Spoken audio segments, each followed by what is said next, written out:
being raised gender neutral is like some modern thing. But my family is way out there and raised me gender neutral long before all the other parents got the idea. So when I grew up, I had dolls to play with and cars. And I could wear whatever I wanted and in whatever color I wanted. And my parents didn't give me a normal name.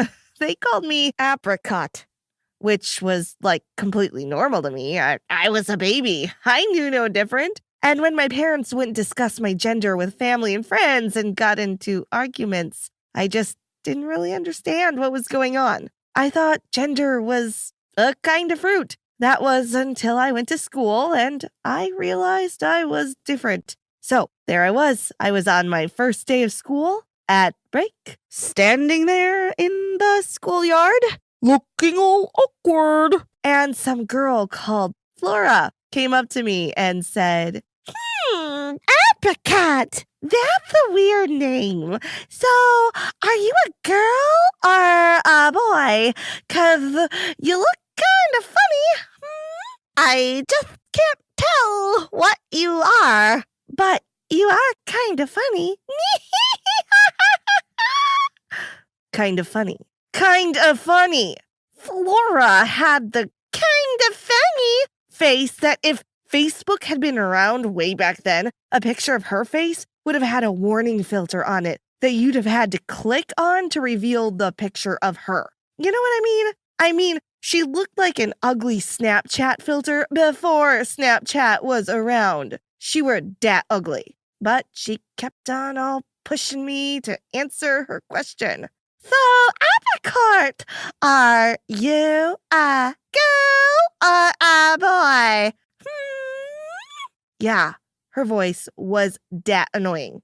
The thing was, I didn't know what to say, as I didn't know. Yes, I know now that there are some, things about boys and girls which make it kind of obvious that we are different. But way back then, I really didn't know. My parents raised me without gender. If anyone questioned whether I was a boy or a girl, my mom would be all like, gender is a sociable and cultural construct. Defining who you are at such a young age could lead to psychological and physiological damage. Or things like, gender is something that can be decided upon, not defined. So I tried to explain this to Flora, but With YouTube Kids, you manage your family's experience. we were like 4 years old. She had just learned how to pee in the big toilet. She weren't gonna get what cultural construct meant, and I didn't really understand it either. So I tried to explain it to her, but she got bored and ran off and went to play ball on the playground or with an abacus or something. I don't know. This was like a long time ago. And then my day got more complicated. I needed to go pee and I didn't know what restroom to go into. One had a picture of a kid wearing trousers on it, and the other one had a picture of a kid wearing a skirt on it. But I wore both. I just held it in all day. And when I got out of school, I ran home so fast and then just went pee in my own toilet. But this got me kind of thinking, who am I? So that night after school, I was on a play date at my friend Moonbeam's house. Yes, that was his actual name. His parents were hippies. He is now called Kev and works at Burger King. So me and Kev were playing with our troll dolls in his parents' yard, and I asked him, so, Moonbeam, am I a girl or a boy? And Moonbeam put down his troll and looked at me and was all like, I don't know. Do you like blue or do you like pink? And earlier that day, I had been drawing the sky with a blue crayon, so I knew. Blue! I like blue! So Moonbeam told me I must be a boy. Well, that night I told my fam that I was a boy, and they flipped their lid. Blush! You cannot be serious. You are far too young to make big decisions like this. Well, I wasn't too young, and they got a piece of my mind. My main man, Moonbeam, has sorted me out a gender. I am into blue, so I am a little boy.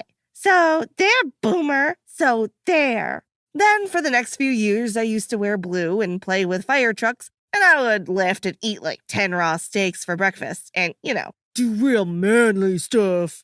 I was the alpha of manliness.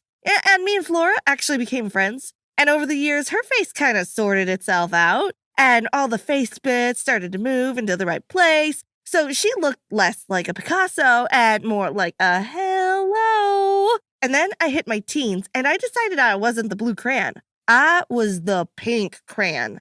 I wasn't a manly man. I was a manly girl. Now, I'm not saying that boys should be into blue and girls should be into pink, because if I have learned anything from my parents, it is that you shouldn't let gender define who you are. But I knew I was a girl, so I changed my name to Pink Rosie and started doing my brows and my waist training and having a birthday month rather than a birthday. And I spent my spare time taking like 1,000,000 bathroom selfies so that I could put the best one on the gram. Then I'd have to find the best quote from a dead dude to put underneath or write captions like, "Felt cute, might delete later." And then delete the picture and have to start it all over again, as that is what I thought the girls did.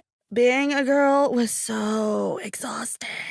And through this, my man Moonbeam had become Kevin and was spending all his time working on his Minecraft hacks and seeing how much beige food he could eat. And by now, Flora was like the most pretty popular girl in the school. She was never like, "You can't sit with us." Everyone loved her, especially me.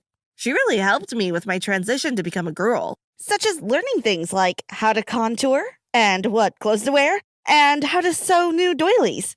Okay, so I'm joking with that last one. This wasn't the 1920s. This was last year. And soon everyone got used to calling me Pink Rosie. That was my name now, and I identified as a girly, frilly, pinky, girly girl. But the only thing was I wasn't me still. I knew I was a girl, but I wasn't a feminine girl. I didn't want to wear dresses and heels. I wanted jeans. I didn't want a balayage and extensions. I just wanted a shortcut. But what was I going to tell Flora? She was my bestie, and she had spent so much of her time turning me into a girly girl. I just didn't want to disappoint her. But I had to push that into the back of my mind. I had to live for me. So that day, I walked to the mall. I went to a sports shop and bought like some really nice tops, which were from the women's section, but weren't too girly girl. And I went to the barbers and asked them to shave off my hair. And I went home and I scrubbed off my fake tan. My God, it was like an orange river in the shower. And then I dressed as me. I stopped trying to think about whether I was dressed in a manly or a girly way, and I was just me. Me. The irony is, after all that time my parents had spent trying to make sure that my life wasn't ruled by gender, I realized that my whole life was being ruled by gender. I was just obsessed with whether I was a boy or a girl and whether I was living to the traits of that gender. And you know what? It was so ironic. I digress. So back to the then. The next day at school, I was real nervous. So nervous, I didn't even go on Snapchat that morning or anything. And when I got to school, everyone was doing double takes and looking at me as I had my new clothes and no hair. Some people were like laughing and some were giving me